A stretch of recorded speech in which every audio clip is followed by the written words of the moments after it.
Les bras, encore, le dos. Ces photos, Cécile Lemaire les a prises jeudi dernier à la descente du bus.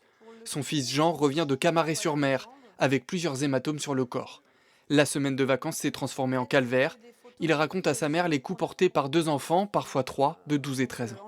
Dès le premier matin, il s'est fait réveiller par des claques en pleine tête. À chaque temps de pause, il se faisait taper à coups de claquettes, donc ses propres claquettes en fait, c'est à coups de claquettes, à coups de chaussures.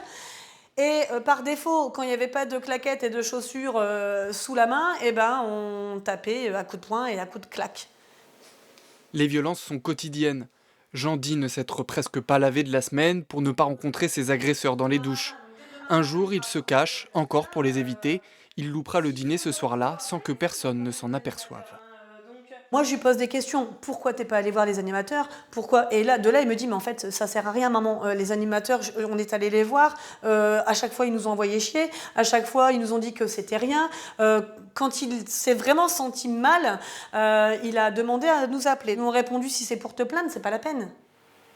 La colonie de vacances était proposée par la communauté de communes Somme Sud-Ouest et organisée par l'association Éducation Jeunesse N. La direction de l'association enquête en interne. Pour le moment, impossible pour elle d'affirmer que les animateurs étaient au courant. Ce qui me paraît incroyable, c'est que l'enfant n'ait pas réussi à se confier, vous voyez, ou que l'animateur n'ait pas réussi à donner la situation dans laquelle l'enfant peut se confier. Par contre, si l'enfant a annoncé des problèmes de violence à des animateurs, à des adultes, et que eux-mêmes n'ont pas réagi, là, c'est un vrai problème. Et là, évidemment, on va le savoir et il y aura des sanctions. Cécile Lemaire a déposé plainte à la gendarmerie pour violences aggravées. Ce mardi, son fils sera examiné par un médecin légiste.